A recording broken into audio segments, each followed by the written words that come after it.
ব্রাহ্মণবাড়িয়ার ৬টি আসনে ৪৯ প্রার্থীর মধ্যে জামানত হারিয়েছেন ৩৫ জন। এই তালিকায় আছেন জাতীয় পার্টি, বিএনপির বিদ্রোহী, স্বতন্ত্র প্রার্থী সহ অন্যান্য রাজনৈতিক দলের অনেকে। ফলে নির্বাচন কমিশনে জমা দেয়া ৫০,০০০ টাকা ফেরত পাবেন না তারা। ভোটের মাঠে অপরিচিত মুখ এসব প্রার্থীদের জামানত হারানো অস্বাভাবিক নয় বলছেন সচেতন নাগরিকরা। আরএফএল চেয়ার, ক্ষমতার নয় সমতার চেয়ার।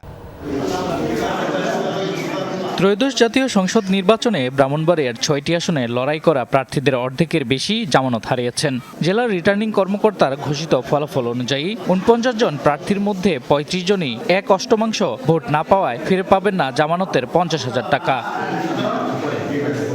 ব্রাহ্মণবাড়িয়া ১ আসনে ৮ জনের মধ্যে ৫ জন, ২ আসনে ৯ জনের মধ্যে ৭ জন, ৩ আসনে ৭ জনের মধ্যে ৫ জন, ৪ আসনে ৭ জনের মধ্যে ৫ জন, ৫ আসনে ৮ জনের মধ্যে ৫ জন এবং ৬ আসনে ১০ জনের মধ্যে ৮ জন প্রার্থী হারিয়েছেন জামানত। এই তালিকায় রয়েছে জাতীয় পার্টি, বিএনপির বিদ্রোহী প্রার্থী সহ বিভিন্ন রাজনৈতিক দলের প্রার্থীরা।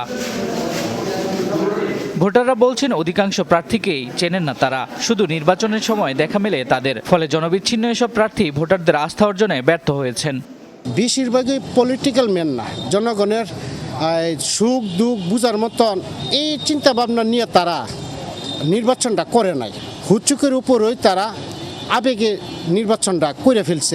আপনার দাঁড়াইছেন, আপনার আইবেন, আপনার বুঝাইবেন।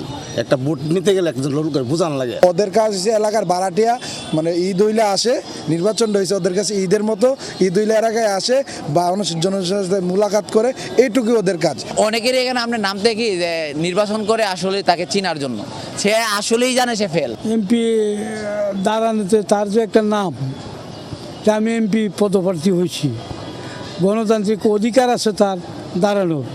সুশাসনের জন্য নাগরিক সুজন বলছে, বড় দলের প্রতীকের সাথে লড়াই করে টিকে থাকতে পারছেন না ছোট দল ও স্বতন্ত্র প্রার্থীরা।